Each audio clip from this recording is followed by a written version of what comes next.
வணக்கம். நான் உங்கள் ஈஸ்வரி கதைத்தளத்திலிருந்து. இன்னைக்கு நம்ம பார்க்க போகிற கதையின் தலைப்பு சாலுவின் ப்ளூபெர்ரி. இது ஒரு ஆங்கில புத்தகம். ஆங்கிலத்தில் இதை ப்ளூபெர்ரிஸ் ஃபார் சால் அப்படின்னு தலைப்பு இருந்துச்சு. அதை எழுதியவங்க ராபர்ட் மெக்லாஸ்கி. தமிழாக்கம் செய்தவர் கோமாக்கோ இளங்கோ. இந்த கதையில் சாலுங்கிற ஒரு 4 வயசு பெண் குழந்தையும் அவங்க அம்மாவும் ஒரு மலைக்கு போகிறாங்க. ஸோ அதை பற்றின கதை தான். சரிங்களா?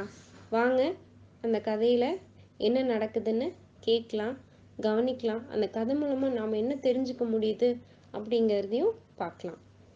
கதையை தொடரலாமா? ஒரு நாள் சாலுவும் அம்மாவும் ப்ளூபெர்ரி பழங்கள் பறிக்க மலைக்கு சென்றார்கள். குட்டி பெண் சாலுவின் கையில் குட்டி வாளி இருந்தது. அம்மாவின் கையில் பெரிய வாளி இருந்தது. பெர்ரி பழங்களை பறித்து வாளியில் போட்டு எடுத்துச் செல்வோம். அப்பழங்களை டப்பாக்களில் பத்திரப்படுத்தி குளிர்காலத்தில் சாப்பிட வைத்துக் கொள்ளலாம் என்றார் அம்மா. சால் 3 பழங்களை பறித்தாள். அவற்றை வாளியில் போட்டுக்கொண்டாள். குப்ளிங் குப்ளிங் குப்ளிங் சத்தம் கேட்டது. இன்னும் 3 பழங்களை பறித்தாள். அவற்றை சாப்பிட்டாள். அடுத்த கை நிறைய பழங்களை பறித்தாள். அவற்றில் ஒன்றை வாளியில் போட்டுக்கொண்டாள். அப்பொழுதும் குப்ளிங் சத்தம் கேட்டது. மீதியை சாப்பிட்டாள். பிறகு வாளியில் இருந்த 4 பழங்களையும் தின்று முடித்தாள். அவளது அம்மா புதர் செடிகளுக்கிடையில் மெதுவாக காலை வைத்து கவனமாக நடந்தார். பெர்ரி பழங்களை பறித்து பறித்து தூக்குவாளியை நிரப்பினார். அம்மாவுக்கு பின்னாடியே சென்றாள் சால். கஷ்டமாக இருந்தது. ஆனாலும் தான் பறித்த பழங்களை சாப்பிட்டபடியே நடந்தாள். வேகமாக நடந்து அம்மா இருந்த இடத்திற்கு அருகில் சென்றாள் சால். ஒரு பழத்தை பறித்து அம்மாவின் வாளியில் போட்டாள். குப்ளிங் சத்தம் கேட்கவில்லை. வாளியில் நிறைய பழங்கள் இருந்ததால் குப்ளிங் சத்தம் கேட்கவில்லை. வாளியில் தான் போட்ட பழத்தை எடுக்க சால் கையை உள்ளே விட்டாள். ஆனால் கை நிறைய பழங்களை சால் அள்ளினாலும் தான் போட்ட பழம் எது என்று அவளுக்கு தெரியவில்லை. குழப்பத்தால் மறுபடியும் கை நிறைய பழங்களை வாளியின் உள்ளே விட்டு அள்ளினாள். வாளியில் உள்ள பழங்களை எடுக்காதே என்றார் அம்மா. இதோ பார் சால், செடியில் அவ்வளவு பழங்கள் பழுத்திருக்கின்றன. உனக்கு வேண்டும் என்றால் அதிலிருந்து பறித்துக்கொள். பறிக்கும் பழங்களை குளிர்காலத்திற்காக பத்திரப்படுத்த வேண்டும் என்றார் அம்மா. மறுபடியும் அம்மா பழங்களை சேகரிக்கும் பணியில் மும்முரமாக இயங்கினார். ஆனால் சால் என்ன செய்தால் தெரியுமா? அப்படியே செடிகளுக்கு நடுவே காலை விரித்து கொண்டு உட்கார்ந்தாள். நடந்து நடந்து நின்று நின்று அவளது கால்கள் வலித்தன. புதர் செடிக்கு நடுவே உட்கார்ந்தபடி பழங்களை சாப்பிட தொடங்கினாள். இந்த கதையை படிக்கும்போதே மலைக்கெல்லாம் போய் நிறைய பழங்கள் எல்லாம் பறித்து ஃபேமிலியோடு உட்காந்து சாப்பிடணும்னு தோணுதில்ல? ஆமாம், நீங்கள் யாராவது போயிருந்தீங்கன்னா உங்களுக்கு மேபி அதோட நினைவுகள் நிறைய மறுபடியும் வரலாம். ஆனால் நான் இது வரைக்கும் போனதில்லை. சரி, கதையை தொடர்ந்து பார்ப்போம் என்ன நடக்குதுன்னு. அதே சமயம் மலையிலிருந்து ஒரு குட்டி கரடி அம்மா கரடியுடன் வந்தது. அவர்களும் பழம் சாப்பிடத்தான் வந்தனர். அம்மா கரடி குட்டி கரடியிடம் சொன்னது, நிறைய பழங்களை சாப்பிடு, அப்போதுதான் பெரியவனாக முடியும், பலசாலியாக ஆக முடியும். குளிர்காலம் வரப்போகிறது, அதற்கான உணவை உடம்பில் சேகரித்து வைத்துக் கொள்ள வேண்டும் என்றது. குட்டி கரடி அம்மாவின் பின்னால் சென்றது. புதருக்கிடையே இருந்த பழங்களை சாப்பிட்டு கொண்டே இருந்தது அம்மா கரடி. குட்டி கரடியோ கொஞ்சம் சாப்பிடும், பிறகு சும்மா சும்மா வேடிக்கை பார்க்கும், பிறகு மறுபடியும் சாப்பிடும். இப்படியாக விளையாட்டுத்தனமாக இருந்தது குட்டி கரடி. பிறகு அம்மா இருக்கும் இடத்திற்கு தாவி ஓடியது குட்டி கரடி. நீண்ட நேரம் நடந்து நடந்து குட்டி கரடியின் கால்கள் வலித்தன. அடர்ந்த புதர் செடிக்கிடையே உட்கார்ந்தது குட்டி கரடி. ப்ளூபெர்ரி பழங்களை சாப்பிட்டது. மலையின் அடுத்த பகுதியில் இருந்தாள் சால். அவள் உட்கார்ந்தபடி கையை நீட்டி நீட்டி பழங்களை பறித்து சாப்பிட்டாள். பின் அம்மாவை தேடி போனாள். உங்க எல்லாருக்கும் இது வரைக்கும் நீங்கள் கவனித்து கேட்டதில் உங்களுக்கு புரிஞ்சிருக்கும்னு நினைக்கிறேன். என்ன நடக்குது பார்த்தீங்கன்னா, சால் அவங்க அம்மா கூட வந்தும் அவங்க அம்மா ப்ளூபெர்ரி பழங்களை பறிச்சுக்கிட்டே முன்னாடி முன்னோக்கி போயிட்டாங்க. ஆனால் சால் கால் வலியில் ஒரு இடத்துல உட்காந்துட்டாங்க. அதே மாதிரி அம்மா கரடியும் தன் பசிக்காக உணவு சேமிப்புக்காக சாப்பிட்டுக்கிட்டே போயிட்டாங்க. ஆனால் குட்டி கரடியும் அதே மாதிரி உட்காந்துட்டாங்க. ஆனால் இப்போ என்ன நடக்குது, சால் வயிறு நம்ம சாப்பிட்டாச்சு. இப்போ தான் அம்மாவோட ஞாபகம் வந்திருக்கு. சால் அவங்க அம்மாவை தேடுறாங்க. ஸோ அம்மா கிட்ட போனாங்களா இல்லை குட்டி கரடி அம்மா கரடி கிட்ட போச்சா, கதையில் என்ன நடக்குதுன்னு பார்க்கலாம் வாங்க. கேட்கலாம் வாங்க. பாறைக்கு பின்னால் இருந்து வந்த சத்தத்தை கவனித்தாள் சால். நம் அம்மாதான் என்று நினைத்து மகிழ்ச்சி அடைந்தாள். ஆனால் ஒரு அம்மா காக்கா தன் குஞ்சுகளுடன் வந்து சேர்ந்தது. அவை பழங்களை சாப்பிட கீழே இறங்கின. கொஞ்ச நேரத்தில் காவ் காவ் காவ் என கரைந்து கொண்டே அங்கிருந்து பறந்தன. புதருக்குள்ளிருந்து வேற ஒரு சத்தம் கேட்டது. நிச்சயமாக அது அம்மாவேதான் என்று அந்த பக்கம் நடந்தாள் சால். ஆனால் அது குட்டி கரடியின் அம்மா. பூமி அதிரும்படி நடந்து சென்றது. குளிர்காலத்திற்கு தேவையான உணவுகளை உடலுக்குள் சேகரிக்கும் வேலையில் இருந்தது. சிறுமி சால் அம்மா கரடிக்கு பின்னால் சென்று சேர்ந்தாள். மலையின் அடிப்பகுதியில் இருந்த மரத்தடியிலிருந்து ஒரு சத்தம் வந்தது. அதோ அங்கே அம்மா என்று நினைத்தது குட்டி கரடி. ஆனால் அது கௌதாரியின் அம்மாவும் அதன் குஞ்சுகளும் பெர்ரி பழங்களை சாப்பிட்டு கொண்டு இருந்தன. குட்டி கரடியை பார்த்தவுடன் அவை அங்கிருந்து பறந்து சென்றன. புதர் செடிகளுக்கு மத்தியிலிருந்து ஓர் சத்தம் வந்தது. நிச்சயம் அது என் அம்மாதான் என்றபடி மறுபடியும் அங்கு ஓடியது குட்டி கரடி. ஆனால் அங்கு அம்மா கரடி இல்லை. சாலுவின் அம்மாதான் இருந்தார்கள். செடிகளுக்கு இடையில் பழங்களை பறித்து வாளியை நிரப்பிக் கொண்டிருந்தார். ஏனென்றால் அவை அனைத்தையும் டப்பாவில் அடைத்து குளிர்காலத்திற்காக எடுத்து வைக்க வேண்டுமே என்ற சிந்தனையில் அவர் முன்னோக்கி பறித்து கொண்டே சென்றிருந்தார். அவருக்கு பின்னால் குதித்து குதித்து சென்றது குட்டி கரடி. குட்டி கரடி, சிறுமி சாலுடைய அம்மா, சிறுமி சால், குட்டி கரடியின் அம்மா கரடி என எல்லோரும் பெர்ரி செடிகளுக்கு நடுவில் பெர்ரி மலையில் இடம் மாறி போயிருந்தார்கள். அம்மா கரடி சிறுமி சால் நடந்து வந்த சத்தத்தை கேட்டது. குட்டி கரடிதான் என்று எண்ணி திரும்பி பார்க்கவே இல்லை. ஆனால் அதனிடம் பேசியது. குட்டி செல்லமே, பழங்களை மென்று சாப்பிடு, மெதுவாக முழுங்கு என்றது. சிறுமி சால் எந்த பதிலும் சொல்லவில்லை. 3 பழங்களை பறித்து வாளியில் போட்டுக்கொண்டாள். குப்ளிங் குப்ளிங் குப்ளிங் என்று சத்தம் வந்தது. வித்தியாசமான சத்தமாக இருக்கிறதே என திரும்பி பார்த்தது அம்மா கரடி. அம்மா கரடியை பார்த்த சால் அழ ஆரம்பித்தாள்.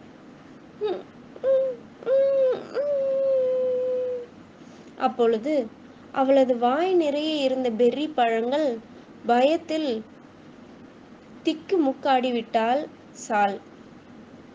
இது என் பிள்ளை இல்லையே, எங்கே சென்றது குட்டி கரடி? சிறுமியை உற்று பார்த்தது அம்மா கரடி. பிறகு அப்பகுதியை சுற்றி முற்றி பார்த்துவிட்டு அங்கிருந்து வேகமாக நடந்தது தன் குட்டி கரடியை எப்படியாவது தேடி பிடிக்க வேண்டுமே என்று. குட்டி கரடி அழுத்தமாக கால் ஊன்றி நடந்து வரும் சத்தம் கேட்டது.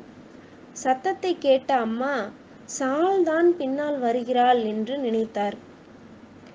இன்னும் இன்னும் இன்னும் என பெர்ரி பழங்களை பறிப்பதை முடிக்கவே இல்லை. சாலுவின் அம்மா. குளிர்காலத்திற்கு தேவைப்படுகிறதே என்ற எண்ணத்திலே பறித்து கொண்டே சென்று கொண்டே இருந்தார். குட்டிக் கரடி சத்தம் எழுப்பாமல் அம்மாவின் கையில் இருந்த வாளியை பிடித்து அதில் என்ன இருக்கிறது என்று பார்த்தது. அதை எடுத்து சாப்பிட நினைத்தது. வாளியில் அளவுக்கு அதிகமாக பழங்கள் இருந்தன. அவை ஒன்றோடு ஒன்று ஒட்டி கொண்டு கிடந்தன. அவற்றை கை நிறைய அள்ளி வாயில் போட்டது குட்டிக்கரடி. அதை உணர்ந்த அம்மா பின்பக்கம் திரும்பாமலே பேசினார். சால், சீக்கிரம் நட, தயவு செய்து செடியில் பறித்து சாப்பிடு. அம்மா பறிக்கிற பழங்கள் குளிர்காலத்திற்கு தேவை. இதை கொண்டு போய் பதப்படுத்தி டப்பாவில் நான் அடைக்க வேண்டும் என்றார் சாலுவின் அம்மா. குட்டிக்கரடி மீண்டும் வாளியிலிருந்து அள்ளி வாய் நிறைய போட்டது. அப்பொழுது ப்ளூபெர்ரி வாளி கவிழ்ந்து கீழே அனைத்தும் கொட்டிவிட்டது. சாலுவின் அம்மா திரும்பி பார்த்தார். ஆ, அட கடவுளே, நீ என் மகள் சால் இல்லையே, எங்கே சென்றாள் அவள்? பதட்டத்துடன் கேட்டார். குட்டிக்கரடி எந்த உணர்வுமின்றி நிதானமாக பழத்தை மென்று விழுங்கியது. உதட்டை நக்கி சுவைத்து கொண்டிருந்தது. எதற்காக நம்மிடம் பேசுகிறார்கள் என்று யோசித்து கொண்டே இருந்தது. சாலுவின் அம்மா மெதுவாக பின்பக்கம் திரும்பி நகர்ந்தார். சுற்றி முற்றியும் சாலை தேடிக்கொண்டே பொறுமையாக நகர்ந்தார். அவர் கரடிகளை பார்த்து பயப்படும் அளவு சின்ன பெண் அல்ல. அதுவும் இது ஒரு குட்டி கரடி. அதனால் அவர்களுக்கு எந்த பயமும் இல்லை. சாலுவின் அம்மா தன் மகளை தேடியபடியே நடந்து கொண்டே இருந்தார். அப்பொழுது அங்கு குப்ளிங் குப்ளிங் குப்ளிங் என்று சத்தம் வருவது கேட்டது. ஆம், நாம் அனைவரும் நினைத்தது போல் அது சால்தான். சாலின் அம்மா இருக்கும் இடத்திலிருந்து சற்று தொலைவில் ஒரு சிறிய பாறைக்கு பின் சால் அமர்ந்து ப்ளூபெர்ரி பழங்களை பறித்து தன் வாளியில் போட்டுக்கொண்டு விளையாடி கொண்டு இருந்தாள். அதனால் சாலின் அம்மாவிற்கு மிகவும் மகிழ்ச்சி. சால் பழங்களை பறித்து வாளியில் போடும் சத்தம் கேட்குதே, இங்கேதான் எங்கே இருக்கிறாள், நான் கண்டுபிடித்து விடுவேன் என்று சொல்லிக்கொண்டே அந்த பாறையின் அருகே நடந்து சென்றார். அம்மா கரடி குட்டி கரடியை தேடி வெகு தூரம் போகவில்லை. அப்பகுதியில் இருந்து வரும் சத்தத்தை கவனித்து கொண்டே சென்றது. குட்டி கரடி மென்று விழுங்கும் சத்தம்தான் அது என்பதை புரிந்து கொண்டது. அம்மா கரடி தன் குட்டி கரடியை கண்டுபிடித்து விட்டது. இருவரும் சேர்ந்து ப்ளூபெர்ரி மலைக்கு கீழே உள்ள அவர்கள் வீட்டிற்கு நடந்தனர். வழி முழுக்க பழங்களை பறித்து தின்றபடியே நடந்தனர். அவர்கள் வயிறு நிறைய குளிர்காலத்துக்கு தேவையான உணவு இருந்தது. அதேபோல் குட்டி பெண் சாலுவும் அவளது அம்மாவும் ப்ளூபெர்ரி மலைக்கு மறுபக்கத்தில் உள்ள அவர்கள் வீட்டிற்கு நடந்தனர். வழி முழுக்க பழங்களை பறித்து வாளியை நிரப்பிக்கொண்டே நடந்தனர். வாளி நிறைய குளிர்காலத்திற்கான பழங்களை சேகரித்திருந்தார்கள் சாலுவும் அவள் அம்மாவும். இந்த கதையில் நடந்த மாதிரி நாம் காட்டுக்குள்ளேயோ ஒரு மலைப்பகுதிக்கோ போயிருக்கும்போது உண்மையாகவே ஒரு கரடியை பார்த்தா நம்ம என்ன செய்யலாம் அப்படிங்கிறது சில ஐடியாக்களை உங்களுக்கு நான் ஷேர் பண்ணியிருக்கேன். எப்பவுமே ஒரு தனியாகவோ இல்லை குழுவாகவோ நம்ம காட்டுக்குள்ளேயோ மலைப்பகுதிக்கோ போகும்போது எப்பவுமே ஒரு மூங்கில் குச்சி இல்லை ஏதாவது ஒரு கொஞ்சம் நீட்டமான ஒரு நீண்ட ஒரு உறுதியான ஒரு குச்சியை கையில் வச்சுக்கிறது.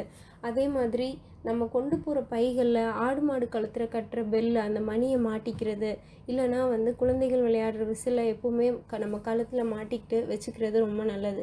எதுக்காக அப்படின்னா நம்ம நகரும் போது எல்லாமே அந்த மணி நகரும் பேக்கில் மாட்டும்போது, சரிங்களா? ஸோ அப்படி இருக்கும்போது நம்ம மற்ற விலங்குகள் அந்த சத்தத்தை கேட்டு நம்மளை விட்டு நகர்ந்து போயிடும்.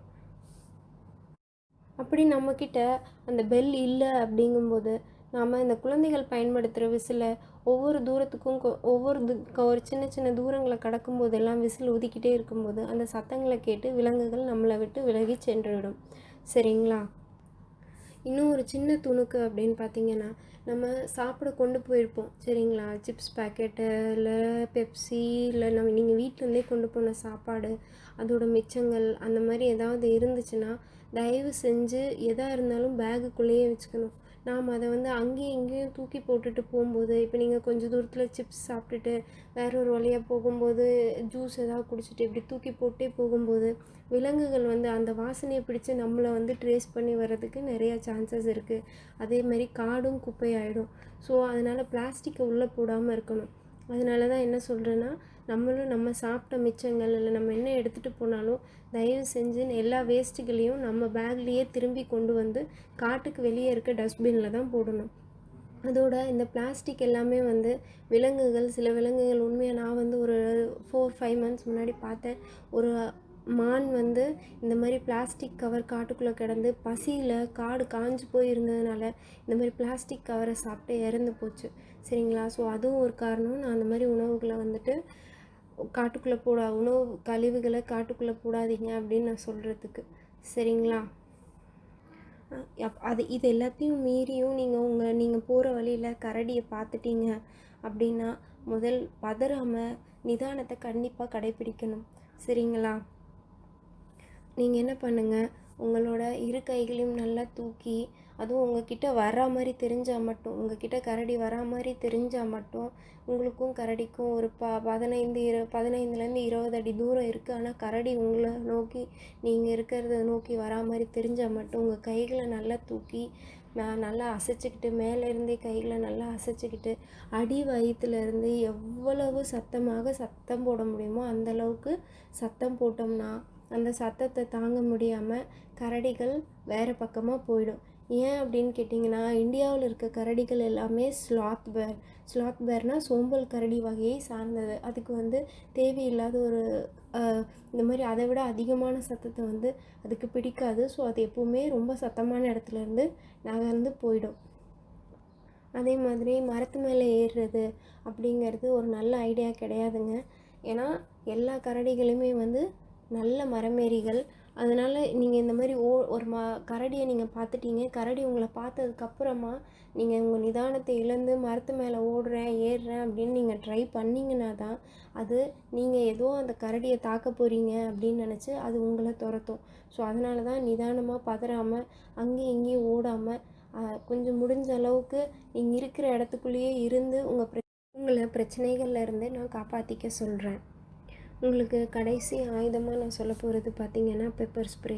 நான் இந்த இடத்துல ஆயுதம்னு சொல்கிறதே ஆமாம், உண்மையாகவே ஒரு பெப்பர் ஸ்ப்ரே ஆயுதமாக அப்படின்னு பார்த்தா கண்டிப்பாகவே அது ஆயுதம் தாங்க.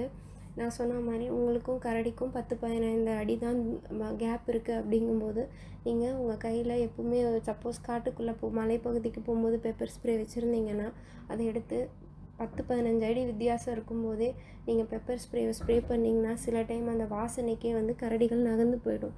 அதையும் மீறி ஃப்ரண்ட்டில் வந்தாங்கன்னா தான் மட்டும்தான் முகத்தில் அடிக்கணும். இதையே நான் கடைசி ஆயுதம் அப்படின்னு சொல்கிறோன்னா, காட்டுக்குள்ளே விலங்குகள் வாழ வேண்டியது, காடு தான் விலங்குகளோட வீடு. நாம் அதை மீறி அங்கே அத்துமீறி தான் போகிற மாதிரி இருக்குது. நம்ம வீட்டுக்குள்ளே வேற ஒருத்தவங்க விலங்குகள் வந்தால் நம்ம எப்படி ஏற்றுக்கிறதுக்கு யோசிக்கிறோமோ, காட்டு விலங்குகள் வந்தால் அது மாதிரி காட்டுக்குள்ளே நாம் போனால் அவங்களும் விலங்குகளுக்கும் அது கஷ்டம்தான் சரிங்களா? ஸோ நம்ம அவங்கள தேவையில்லாமல் காயப்படுத்த வேண்டாம். அதுக்காக தான் கடைசி ஆயுதம் அப்படின்னு ஒரு பெப்பர் ஸ்ப்ரேவை நான் சொல்கிறேன். அடுத்து இந்த கதையில் நம்ம அதிகமாக பார்த்தோம்னா ப்ளூபெர்ரி அப்படிங்கிற வார்த்தை தான் சரிங்களா? ஸோ ப்ளூபெர்ரி அப்படிங்கும்போது நம்ம எல்லாருக்குமே தெரிஞ்ச விஷயம், அது வெளிநாட்டு பழம். நம்ம இந்திய நாட்டு வகையில் ஒரு ப்ளூபெர்ரி இருக்கா அப்படின்னு பார்த்தா கண்டிப்பாக இருக்குங்க. அது நம்ம பெரியவர்கள், நம்மளோட பெற்றோர்கள், பெரியவர்கள், தாத்தா பாட்டி எல்லோரும் ஆசையாக சாப்பிட்ற நாவல் பழம் தான் சரிங்களா? அதோட மருத்துவ குணங்கள் எல்லாருக்குமே தெரிஞ்சிருக்கும். இது ஒரு சின்ன துணுக்கு. இனி பார்த்திங்கன்னா, நான் இந்த கதையிலேருந்து என்ன கருத்தை நான் புரிஞ்சுக்கிட்டேன் அப்படிங்கிறத உங்களுக்கு ஷேர் பண்ணுறேன். என்ன அப்படின்னு பார்த்திங்கன்னா, இந்த இடத்துல அம்மா கரடியும் சரி, அந்த சாலுவின் அம்மாவும் சரி, எதிர்காலம் அந்த குளிர்காலத்துக்காக உணவு சேகரிப்புங்கிற ஒரே நோக்கத்தில் அவங்க குழந்தைகள் பின்னாடி வராங்களா இல்லையாங்கிறது கூட பார்க்காம முன்னோக்கி போயிட்டாங்க. சரிங்களா? ஆனால் மறுபடியும் தேடி அவங்க குழந்தைகள் கிடைச்சிட்டாங்க. இப்போ நாமளும் அதே தவறை தான் செஞ்சுக்கிட்டுருக்கோம். நாமளும் என்ன செய்கிறோம் அப்படின்னு பார்த்திங்கன்னா, எதிர்காலத்துக்கான சிந்தனைகள், எதிர்காலத்துக்கான செயல்கள் அப்படிங்கிற அந்த ஒரு ஓட்டத்தில் நம்ம குழந்தைங்கள விட்டு ரொம்ப தூரத்தில் நாம் போய்கிட்டுருக்கோம். அவங்க பின்னாடி வராங்கன்னு நம்பி போய்கிட்டுருக்கோம். ஆனால் குழந்தைகள் நம்மளை விட்டு ரொம்ப மனசளவில் தள்ளி போயிட்டுருக்காங்க. சரிங்களா? ஸோ முடிஞ்ச அளவுக்கு நாம் நம்ம குழந்தைகளை கைப்பிடிச்சு மனசளவில் நம்மளோட வச்சுக்கிறது நம்மளோட கடமை. நான் ஏன் இப்படி சொல்கிறேன் அப்படின்னு நீங்கள் நினைக்கலாம். இப்போ பார்த்திங்கன்னா நம்ம முக்கால்வாசி பேர் ஐடி இல்லை எந்த ஒரு வேலையாக இருந்தாலுமே பார்த்திங்கன்னா நம்ம எல்லாருக்கும் ஒரு டென்ஷன் இருக்குது, ஒரு ப்ரெஷர் இருக்குது. அந்த மாதிரி ஒரு உலகத்துக்குள்ளே தான் நம்ம எல்லோரும் மாட்டிகிட்ருக்கோம். ஸோ அதே டென்ஷன், ப்ரெஷர் அதை வந்து குழந்தைங்க மேலேயும் நம்ம காட்டுறோம். அந்த மாதிரி இருக்கும்போது என்ன ஆகுது, குழந்தைகள் நம்மளை விட்டு விலகி செல்கிறாங்க. அதோடு நம்ம அவங்க கூட ஸ்பெண்ட் பண்ணுற டைம் ரொம்ப கம்மியாகிக்கிட்டே வருது. இந்த மாதிரி ஒரு சூழ்நிலை வந்து ஒரு நல்ல குழந்தைகளோட நல்ல எதிர்காலமாக இருக்கும்னு எனக்கு தோணலை. ஸோ முடிஞ்ச அளவுக்கு நம்ம குழந்தைகள் மனசளவில் அவங்க கூட இருந்து அவங்கக்கிட்ட டெய்லி அட்லீஸ்ட் ஒரு ½ அவங்க வாழ்க்கையில் என்ன நடந்துச்சு, அன்னைக்கு ஒரு நாள் என்ன நடந்துச்சு, என்னென்ன ஃபேஸ் பண்ணாங்க, சந்தோஷமாக, சோகமாக, இல்லை ஒரு ஆச்சரியமாக, இல்லை என்னவே வேணால் இருக்கட்டும், அவங்க அந்த நாள் அவங்க எப்படி ஸ்பெண்ட் பண்ணாங்க அப்படிங்கிறத கேட்கவாது நம்ம செய்கிறது நம்ம குழந்தைங்களோட நம்ம ஸ்பெண்ட் பண்ணுற ஒரு நல்ல டைமாக இருக்கும்னு எனக்கு தோணுது. சரிங்களா? நன்றி. இது வரைக்கும் நீங்கள் என்னோடய எல்லா கருத்துக்களையும் பொறுமையாக கேட்டதுக்காக. நீங்கள் இந்த கதை பிடிச்சிருக்கா? இந்த கதையினால் நான் உங்களுக்கு சொன்ன கருத்துக்கள் உங்களுக்கு ஏதாவது உபயோகமாக இருந்துச்சா? எல்லாத்தையுமே கமெண்ட்ஸில் போடுங்க. உங்கள் குடும்பத்தினரோடும் இந்த கதைகளை தயவு செஞ்சு ஷேர் பண்ணிக்கோங்க. அட்லீஸ்ட் இந்த மாதிரி ஷேர் பண்ணுற டைம்லையாவது வந்துட்டு நீங்கள் அவங்க கூட வந்துட்டு டைம் ஸ்பெண்ட் பண்ணுவீங்க. நான் ஷேர் பண்ணுவேன்னு சொன்னது யூடியூப் மூலமாக மட்டும் இல்லை, நீங்களும் அவங்கவுங்க குடும்பத்துக்கு கதையாகவே சொல்லுங்கள், உங்கள் குழந்தைங்களுக்கும் சொல்லுங்கள். சரிங்களா? இது குழந்தைங்களுக்கான கதையும் தான். உண்மையாகவே இது குழந்தைங்களுக்கான கதையுமே. குழந்தைகள் அப்போ தான் தெரிஞ்சுக்குவாங்க அப்பா அம்மா விட்டு தூரம் போகக்கூடாதுன்னு. ஸோ குழந்தைங்களுக்கும் கண்டிப்பாக ஷேர் பண்ணுங்கள். ஓகேங்களா? ஸோ உங்கள் கமெண்ட்ஸையும் கமெண்ட் செக்ஷனில் போடுங்க. மீண்டும் அடுத்து ஒரு நல்ல வீடியோவில் உங்களை ஒரு நல்ல கதையோடு நான் சந்திக்கிறேன்.